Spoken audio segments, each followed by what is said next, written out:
Hello friend, स्वागत है आपका हमारे चैनल यूजीसी नेट हिंदी ज्ञान में। अभी कुछ दिन से मैं वीडियो नहीं डाल रही थी, बट अब जैसे कि हमारी सीरीज चल रही थी टॉप 10 क्वेश्चंस मेनली अलग से मैं कोई बना के नहीं लाई हूँ, पीवाईक्यूज किया है। पीवाईक्यूज जितने भी क्वेश्चन है वो सारे ही इंपॉर्टेंट होते हैं और सारे ही आपको करने चाहिए। इंपॉर्टेंट इसलिए होता है क्योंकि जितने भी एग्जाम है, चाहे वो नेट का हो चाहे वो कोई सा भी हो, और स्पेशली नेट वाले में, क्योंकि हम यूजीसी नेट की तैयारी कर रहे हैं हिंदी सब्जेक्ट से।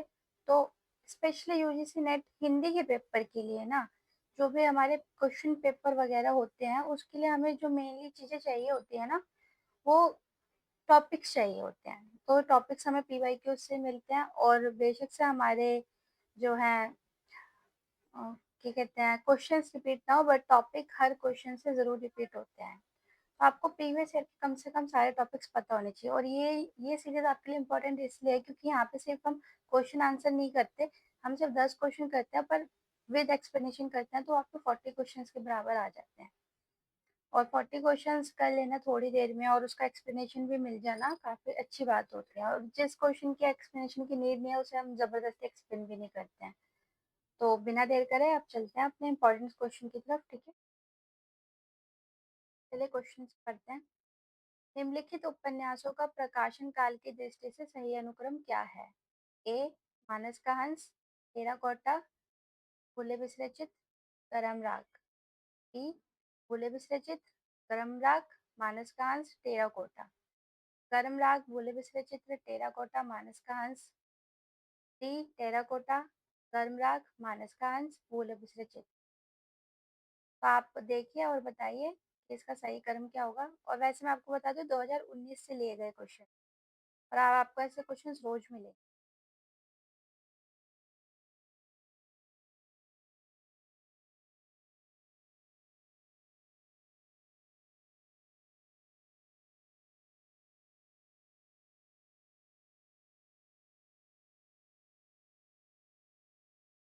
आई होप आपने आंसर कर दिया होगा। और ये मेरी रिक्वेस्ट है कि आपको जो भी आंसर लग रहा है वो आप जब भी वीडियो देखें तो आप प्लीज़ कमेंट बॉक्स में अपने आंसर ज़रूर लिखिए कि आपको क्या आंसर लगा था, क्या होना चाहिए, वगैरह वगैरह। जिससे कि एक तो आपका भी जो है मोटिवेशन बढ़ेगा कि आपको कितना आता है कितना नहीं आता, और मुझे भी मोटिवेशन मिलेगा कि आप इंजॉय कर रहे हैं वीडियो को, ठीक है? देखिए इसका सही आंसर हो जाएगा आंसर नंबर सी। और इसको आप वैसे भी देख सकते थे क्योंकि मानस का अंश सबसे लेटेस्ट है, सबसे लास्ट में आया है, और ये एक ही में था सी में। अब हम इसका एक्सप्लेनेशन देख लेते हैं और देख लेते हैं कैसे इंपॉर्टेंट है। देखिए गर्म राग जो है प्रकाशन वर्ष 1947 उपेंद्र नाथ अश्व जी का है। फूले विसर्जित 1959, सॉरी, हाँ जी 1959 भगवती चरण वर्मा जी का है। टेराकोटा 1971 लक्ष्मीकांत वर्मा जी का। मानस का हंस जैसे कि आप जानते हैं हमारे सिलेबस में लगा हुआ है 1972 अमृतलाल नागर जी का, जो कि तुलसीदास जी का एक तरीके से बोल सकते हैं जीवनी है, उनकी जीवनी पे लिखा हुआ है। पर ये जीवनी नहीं है, ये उपन्यास है। ये अमृतलाल नागर जी ने तुलसीदास जी से प्रेरणा लेकर लिखा था।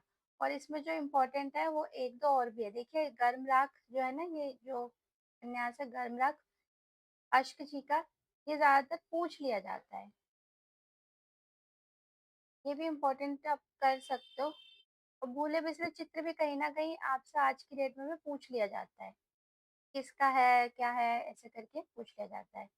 टेराकोटा तो इतना इम्पोर्टेंट मुझे नहीं लगता, पर ये भी पूछ लिया जाता है, तो आप ये दोनों ध्यान रखिएगा। चलिए हम नेक्स्ट क्वेश्चन की तरफ चलते हैं, आगे देखते हैं। प्रकाशन वर्ष के अनुसार निम्नलिखित संस्मरण कीर्तियों का सही अनुक्रम क्या है? संस्मरण जब हम कहीं जाते हैं और हम उसकी स्मृतियाँ आती हैं, उसी को हम संस्मरण बोलते हैं, ठीक है? ए स्मृतिकरण, बी कलिक, वन तुलसी की गंध, हम हमशद। हम बी हम हमशद, विस्मृतिकरण, स्मृतिकरण, ली कलिक, वन तुलसी की गंध। सी वन तुलसी की गंध, ली कलिक, स्मृतिकरण, हम हमशद। डी स्मृतिकरण, हम हमशद, ली कलिक, वन तुलसी की गंध।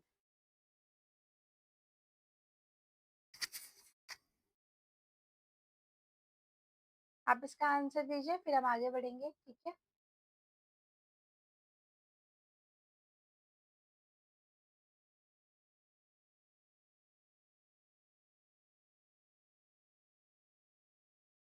आई होप आपने इसका आंसर दे दिया होगा। हम आंसर देखते हैं।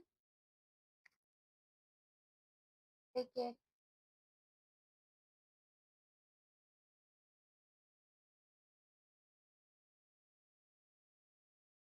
देखिए इसका आंसर वन तुलसी की गंध से आप लगा सकते हैं, सबसे लास्ट में आया था, स्मृतिकरण सबसे पहले आएगा। आंसर नंबर डी सही हो जाएगा। अब इसका वो देख लेते हैं क्रॉस एक्सपेरिमेंट। देखिए आंसर नंबर डी, स्मृतिकरण, हमशद, ली का लीक और वन तुलसी की गंध। स्मृतिकरण तो मैं आपको इतना वो नहीं बोलूंगी कि ये बहुत ज्यादा इम्पोर्टेंट है, पर जो हमशद है ये ज्यादातर पूछ लिया जाता है, ये कृष्णा शोभदी जी का है, ये आपको याद रखना है, ये इम्पोर्टेंट है। और वन तुलसी की गंध, ये फणीश्वर नाथ रेणु जी का है, और ये भी इम्पोर्टेंट है। इम्पोर्टेंट क्यों है ये मैं बता देती हूँ। तो जो कृष्णा शोभती जी हैं, इनकी कहानियां उपन्यास वगैरह हमारे सिलेबस में हैं, ये हमारे सिलेबस की राइटर है, ठीक है? कृष्णा शोभती की आपको कहानी वगैरह हमारे उसमें मिल जाएगी, आई थिंक उपन्यास है। और फणीश्वर नाथ रेणु का मैलांचल जो हमारे उपन्यास लगा हुआ है, इसलिए इनका ये संस्मरण भी इम्पोर्टेंट हो जाते हैं। और हमें पता होना चाहिए जो जो हमारे सिलेबस में लगे हुए राइटर के, जितनी भी उन्होंने विधाएं लिखी है। निम्नलिखित संस्थाओं को उनके प्रवर्तक के अनुसार सुमेलित कीजिए। प्रवर्तकों के अनुसार सुमेलित कीजिए। Mahatma Phule, Annie Besant, M गोरनाल्डे, राजा राम मोहन रॉय, दयानंद सरस्वती। ब्रह्म समाज, प्रार्थना समाज, थियोसॉफिकल सोसाइटी, सत्यशोधक समाज। ये काफी इजी है और आप वैसे भी इसे देख सकते हैं, आपको पता भी होगा कि इसका आंसर क्या होना चाहिए, पर फिर भी एक बार मैं आपको ऑप्शन बता देती हूँ। अगर आप ए ऑप्शन चूज करते हैं तो ए को आप डी, तब ए का आप डी ऑप्शन चूज करें, तब आप ये ऑप्शन यूज करें। जैसे महात्मा फुले का अगर आप सत्यशोधक समाज कर रहे हैं, एनी बेसेंट का थियोसॉफिकल सोसाइटी चूज कर रहे हैं, रनाल्डे का ये प्रार्थना समाज चूज कर रहे हैं, और राजा राम मोहन रॉय का ब्रह्म समाज चूज कर रहे हैं, तो आप ये चूज करेंगे, ठीक है? और अगर आप बी ऑप्शन चूज करते हैं तो ए का दो, बी का चार, सी का पाँच और डी का तीन हो जाएगा। अगर आप सी ऑप्शन चूज करते हैं तो ए का चार, सॉरी आई थिंक मैंने ये इधर उधर लगा दिया है, ये ए है, जैसे ए का चार ये हो जाएगा, ठीक है? थोड़ा लगाने में मिस्टेक हो गया, सॉरी फॉर दैट। बट आप देख लीजिएगा, देखिए जैसे अगर आप ए ऑप्शन चूज करेंगे तो ए का चार, ए यहाँ पे लिखा है तो ए का चार ब्रह्म समाज का राजा राम मोहन रॉय हो जाएगा। और बी चूज मतलब उसका बी देखेंगे तो प्रार्थना समाज का यहाँ पे लिखा है थ्री, तो रनाल्डे हो जाएगा। और सी चूज करेंगे तो थियोसोफिकल सोसाइटी का एनी बेसेंट हो जाएगा। और सत्यशोधक समाज चूज करेंगे तो महात्मा फुले हो जाएगा। इसी तरीके से आपको सारे देखने हैं। सॉरी गलती हो गई, मुझे ए यहाँ पे लिखना चाहिए था, ए बी सी डी यहाँ होना चाहिए था, वन टू थ्री यहाँ होना चाहिए था, बाय मिस्टेक हो गया, बट आप लगाइएगा। सी देखेंगे तो ए का चार, बी का दो, सी का एक, डी का तीन। डी देखेंगे तो ए का एक, बी का दो, सी का चार और डी का पाँच। चलिए आप आंसर दीजिए, उसके बाद हम आंसर की तरफ बढ़ते हैं।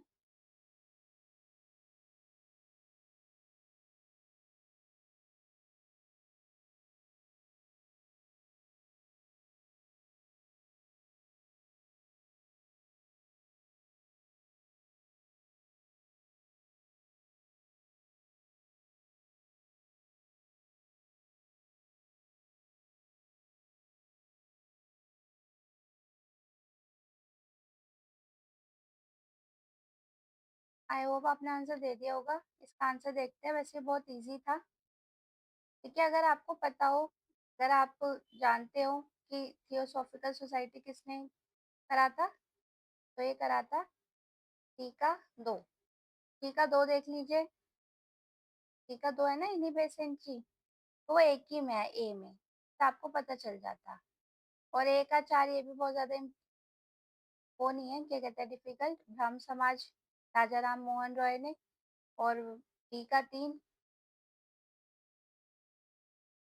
रनाल्डे जी ने, और सी का 1 सत्यशोधक समाज फुले जी ने। ठीक है, इसका हम आगे डिस्कशन देख लेते हैं थोड़ा सा।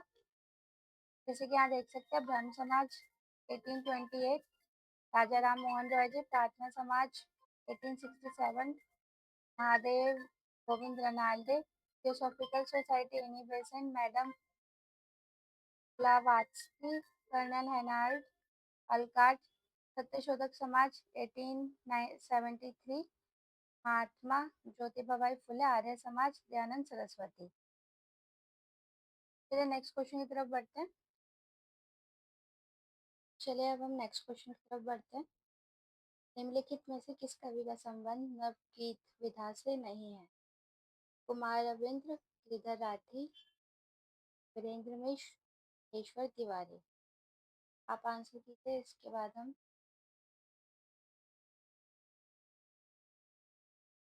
आंसर होना।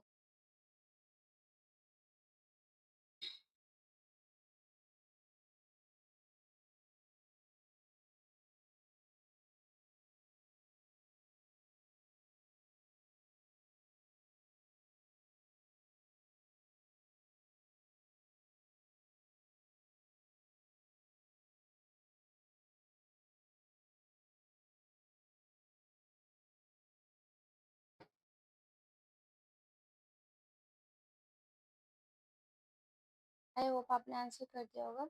आंसर देख लेते हैं। आंसर हो जाएगा बी, राठी। तो देख लेते हैं किस किस का संबंध है और क्यों, कैसे कैसे। देखिए, गिरधर राठी, कवि गिरधर राठी का संबंध नवगीत विधा से नहीं है।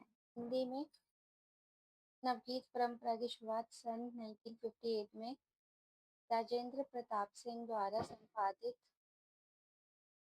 गीतांजलि नामक संकलन से जाती है।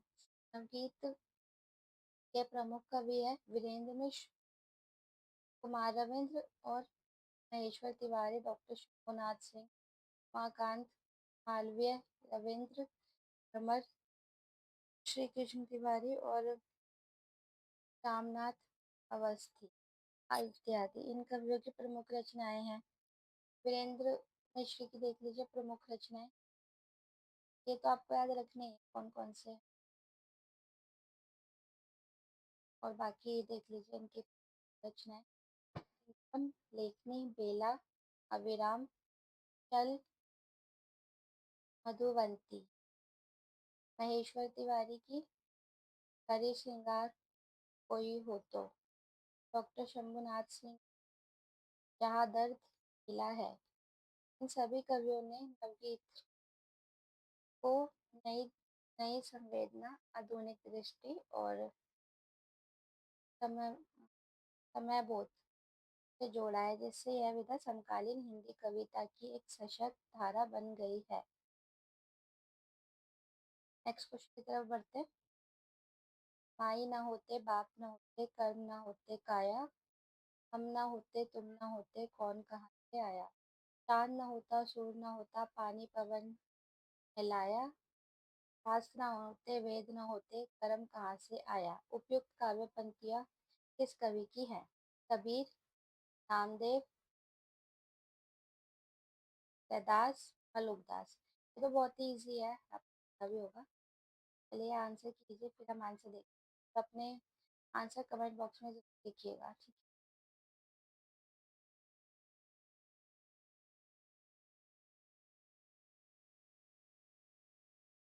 आई होप आपने आंसर दे दिया होगा कमेंट बॉक्स में। हम आंसर देखते हैं।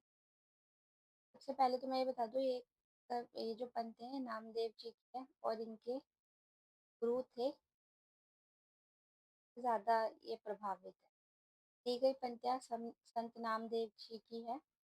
इन्हें विठोबा संत के नाम से भी जाना जाता है। ये आपसे पूछा जा सकता है कि विठोबा संत के नाम से किसे जाना जाता है, तो पता होना चाहिए संत नाम को जाना जाता है। ठीक है? नामदेव ने भक्ति के सगुण भगवान को साकार रूप में माना और निर्गुण भगवान को निराकार रूप में मानना, दोनों मार्गों को अपनाया। कवि प्रसिद्ध पंक्तियाँ कबीर की देखो, माधो मैं कैसा अपराधी तेरी भक्ति होत नहीं साधी। रामदेव जी की, मन मेरा सूई तन मेरा धागा, तेचर जी के चरण पर नाम सीपी लागा। रैदास जी की, जब हम होते तब तू नहीं, अब तू है मैं नहीं।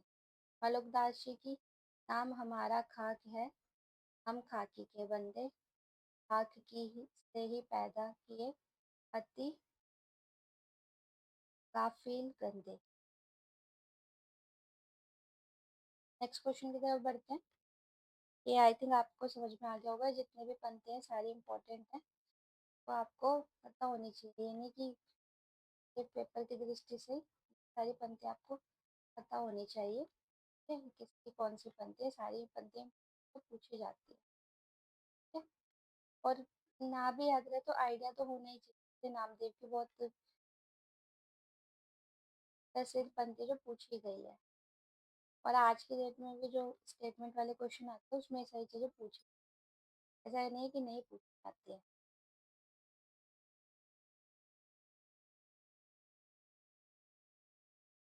नेक्स्ट क्वेश्चन की तरफ बढ़ते हैं। जीवन मुँह चाही ना चाही को निको, दर्शन परस दिन रति करीती है, कान्हा प्यारे पी को। उपयुक्त पंक्तियों में आचार्य रामचंद्र शुक्ल किस भाव की अभिव्यक्ति मानी है? निर्गुण भक्ति भाव की, सगुण भक्ति भाव की, असूया भाव की, दैहिक श्रृंगार भाव की। देखो इसका मतलब मैं थोड़ा बहुत समझा देती हूँ। जीवन मुँह चाही ना चाही को नीको, मतलब मुझे जीवन नहीं चाहिए, दरस परस दिन राती करती है, मतलब देखने की कोशिश करते हैं, कान्हा प्यारे पी को। ये कान्हा जी को मतलब प्रिया की कैटेगरी में, मतलब प्रिया मान रहे हैं, प्रिया मान रहे हैं और वहीं पे रख रहे हैं। तो ये रामचंद्र शुक्ल जी ने यहाँ पे किस भाव की अभिव्यक्ति की है? और आपको ये भी पता होना चाहिए कि ये पंक्तियाँ है किसकी।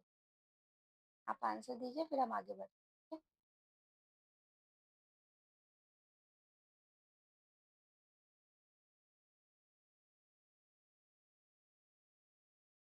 देखिए इसमें जो वो है, ये आपको पता ही होना चाहिए, इसमें आप कुछ वो नहीं मान सकते। पर हाँ, एक चीज आप एलिमिनेट कर सकते थे, क्योंकि यहाँ पे कन्हैया जी को प्यारा प्रीतम की तरह माना गया, तो ये निर्गुण भक्ति नहीं, वाले हमेशा ज्ञान की बात करते हैं। दैहिक श्रृंगार भी नहीं है, क्योंकि यहाँ पे किसी का रूप वर्णन नहीं किया गया, तो सगुण भक्ति भाव और असूया भाव ही रह जाता है, जिसमें असूया भाव राइट होगा। तो आप थोड़ा अंदाजा लगा सकते थे। इस प्रश्न में उल्लेखित पंक्तियों में आचार्य रामचंद्र शुक्ल ने असूया भाव की अभिव्यक्ति मानी है। असूया भाव का अर्थ है दूसरों के गुणों में भी दोष निकालने की प्रवृत्ति।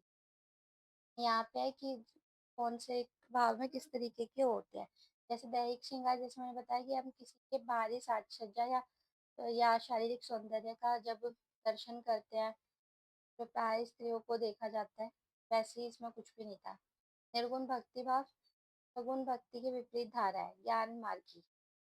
जहाँ सगुण भक्ति में ईश्वर को साकार रूप में, जैसे राम कृष्ण आदि में माना जाता है, वहाँ निर्गुण को ईश्वर को निराकार निर्गुण और रूप रहित माना जाता है।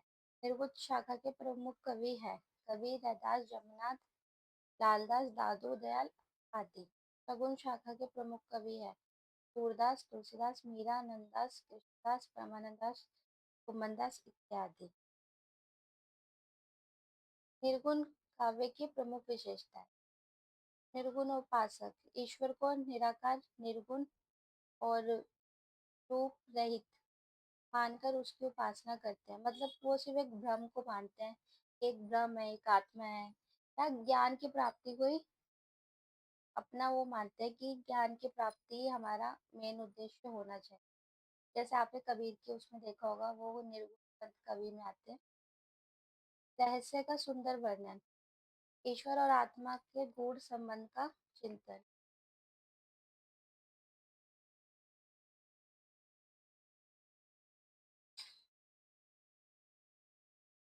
बहुदेववाद का विरोध, अनेक देवताओं की पूजा का विरोध केवल एक परमात्मा का स्वीकार।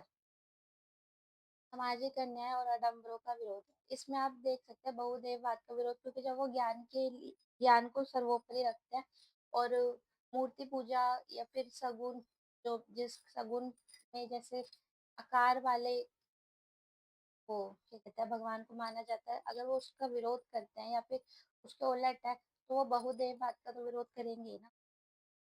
सामाजिक अन्याय और आडंबर का विरोध। समाज में फैली ऊंच नीच और पाखंड की आलोचना, जैसे कि मैंने आपको कबीर के बारे में बताया, वो भी इस तरीके के कवि थे, तो आप वहां से भी रिलेट कर सकते हैं। लोक कल्याण की भावना और जाति पाति का विरोध। सबको समान मानने की शिक्षा। नारी के कामिनी रूप की निंदा। भौतिक आकर्षण से दूरी और आत्म संयम पर बल। साधुकड़ी भाषा का प्रयोग। साधुओं की सरल बोलचाल की भाषा का प्रयोग जिससे जन सामान्य आसानी से समझ सके। इस प्रकार निर्गुण काव्य में व्यक्ति को सामाजिक सुधार और आध्यात्मिक ज्ञान दोनों से जोड़ा। नेक्स्ट क्वेश्चन की तरफ बढ़ते हैं। बैठे हुए सुखद आतप में ऋक रोमंथन करते हैं। वन के जीव फेवर से बाहर को विशब्द करते हैं। उपयुक्त पंक्ति में किसका वर्णन है? मतलब ये जितने भी इन्होंने वर्णन दिया हुआ है, ये कौन से का है? उपन्यास का या फिर उसका कविता का बोल सकते हैं। साकेत में चित्रकूट का। असाध्य वीणा में वन प्रांतर का। रश्मिरथी में परशुराम आश्रम का। कामायनी में शाश्वत प्रदेश का। आप आंसर बताइए, फिर हम आंसर की तरफ बढ़ेंगे। पहले आप कमेंट बॉक्स में लिखिए।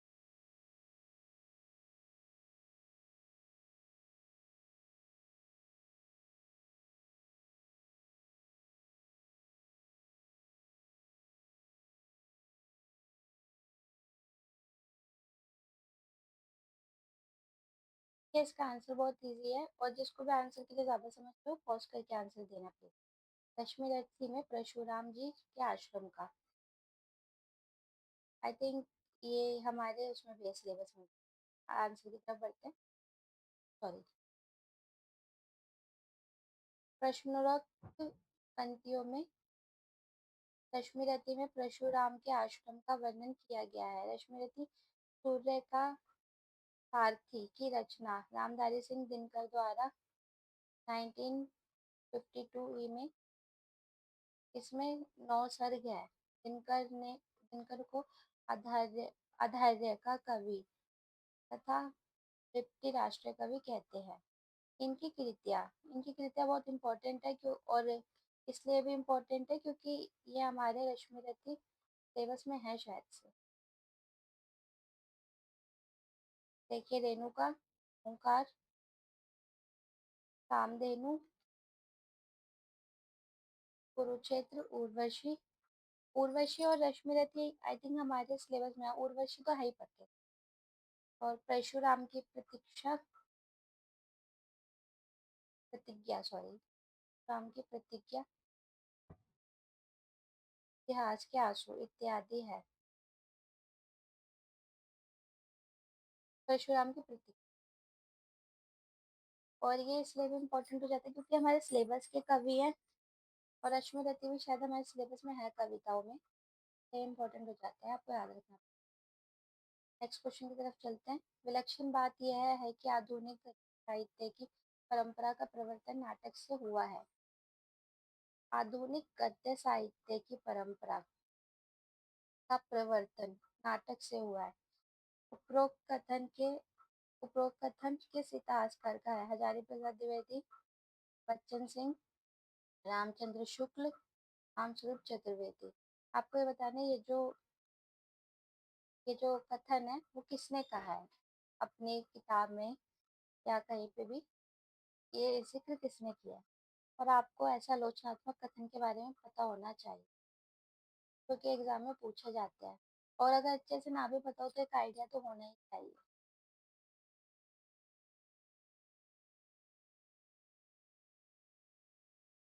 तो इसका आंसर काफी इजी था, मैं बता देती हूँ। देखिए 90% है कथन और कारण के सवाल है तो उसके दो ही आंसर ज्यादातर होते हैं, दो या तीन। एक तो रामचंद्र शुक्ल जो कि इसका आंसर है, या फिर हजारी प्रसाद द्विवेदी, और एक राम कुमार वर्मा। ये ज्यादातर इनके आंसर आपको देखने को मिलते हैं, और 90% होता है कि रामचंद्र शुक्ल ही उसका आंसर होगा, और आपको याद भी होना चाहिए। चलिए आगे आंसर देख लेते हैं। रामचंद्र शुक्ल जी ने कहा, विलक्षण बात यह है कि आधुनिक हिंदी गद्य साहित्य की परंपरा का शुरुआत नाटक से हुई थी। के प्रथम नाटक और उनकी प्रस्तुतता इस प्रकार है। देखिए हमें ये भी पता होना चाहिए ना कि हिंदी नाटक के प्रस्तुता किसने किस नाटक को पहला माना है।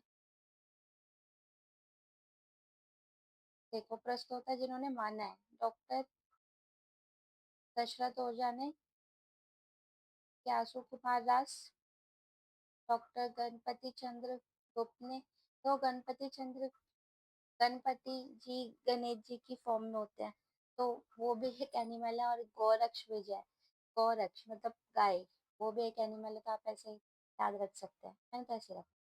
डॉक्टर बच्चन सिंह, आनंद रघुनंदन, आचार्य रामचंद्र शुक्ल, आनंद रघुनंदन, और भारतेंदु जी को बहुत पूछा जाता है, तो ये तो याद रखनी है, और ये सारे इंपॉर्टेंट है, सारे के सारे इंपॉर्टेंट है। एक भी ऐसा नहीं है तो ऐसे इंपॉर्टेंट हो या कम इंपॉर्टेंट हो, सारे के सारे आपको याद रखने हैं। आपको येलो मार्क से कर देती हूँ, सारे ही याद रखें।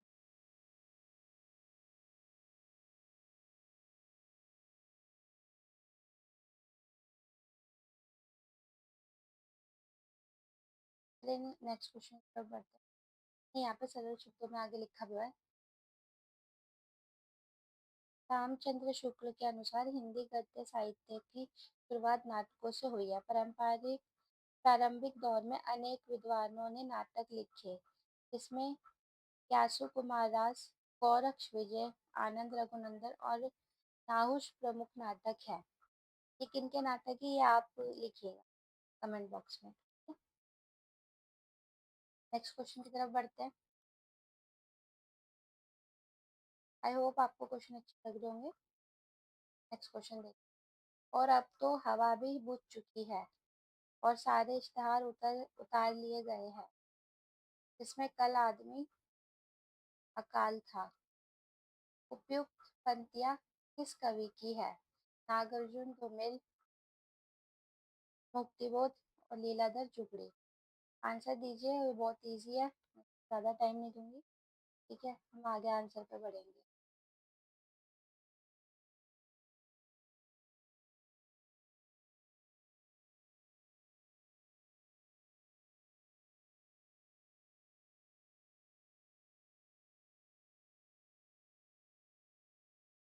चलिए आंसर देखते हैं। वैसे इसका आंसर है धूमिल, क्योंकि हमारे सिलेबस की ही कविता है। सी नीचे हो गया, आप देख लीजिएगा, सी आंसर। उक्त उक्त पंक्तियाँ उक्त पंक्तियाँ सुदामा पांडे धूमिल की है। उन्होंने अपनी कविताओं के माध्यम से राजनीतिक, सामाजिक और आर्थिक असमानताओं पर तीर प्रहार किया। धूमिल जन सरोकारों के कुशल चित्रकार माने जाते हैं। उनकी कविता हत्यारों और अन्य अन्यायों के खिलाफ लड़ाई का प्रतीक है। काव्य संग्रह जो कि इम्पोर्टेंट है और हमारे उसमें भी लगे हुए हैं, संसद से सड़क तक और कल सुनना मुझे, ये हमारे सिलेबस में भी है, तो हमें याद रखना है। आगे इसकी और डिटेल है। देखिए साहित्यकार और प्रसिद्ध पंक्तियाँ, नागार्जुन जी की, कई दिनों तक चूल्हा रोया, चक्की रही उदास, कई दिनों तक काली कुतिया सोई उसके पास, अब अभिव्यक्ति के सारे खतरे उठाने होंगे, तोड़ने होंगे मठ और गढ़ सभी। ये शायद अकाल और उसके बाद की पंक्तियाँ है, जो कि काफी इंपॉर्टेंट है।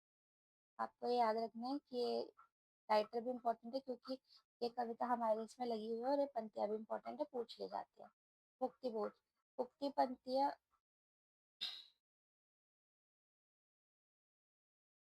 सॉरी, लीलाधर जुगड़ी। एक आदमी अभी मेरा एक शब्द लेकर मुझे खो गया, उसके मुंह में वह शब्द अब भी गर्म होगा। लीलाधर जुगड़ी। ये इतना इम्पोर्टेंट नहीं क्योंकि हमारे सिलेबस की नहीं है, तो आप इसको इग्नोर भी कर सकते, रहने दे सकते हैं। मुक्ति बोध की आई थिंक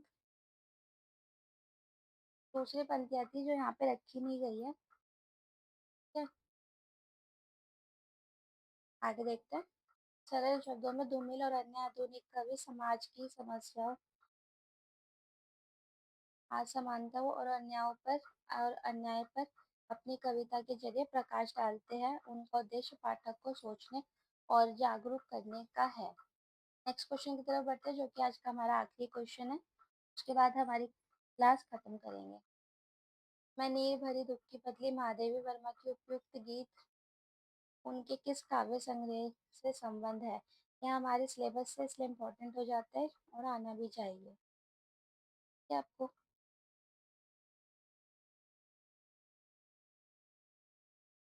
ये इनकी बहुत छोटी छोटी कविताएं हैं, आप पढ़ सकते हो और आप जल्दी जल्दी हो भी जाएगी। इनका सांदे गीत से इसका आगे हम आंसर देख लेते हैं। मैं नीर भरी दुख की बदली पंक्ति महादेवी वर्मा की काव्य सांदे गीत से ली गई है। महादेवी वर्मा की प्रमुख काव्य रचना इस प्रकार है। निहार 1930, रश्मि 1932, निर्जा 1934। इसे शेक्सपियर पुरस्कार भी मिला। ये काफी इम्पोर्टेंट है, ये याद रखना आपको कि इनकी किस किस कविता को ये पुरस्कार मिला है, निर्जा को मिला है। ये आजकल ये उसमें देख के पूछ लेता है कि कौन सा है कौन सा नहीं है, तो आपको पता होना चाहिए। सांध्य गीत 1935, यामा 1940, दीपशिखा 1942, सप्तप्रणा 1960,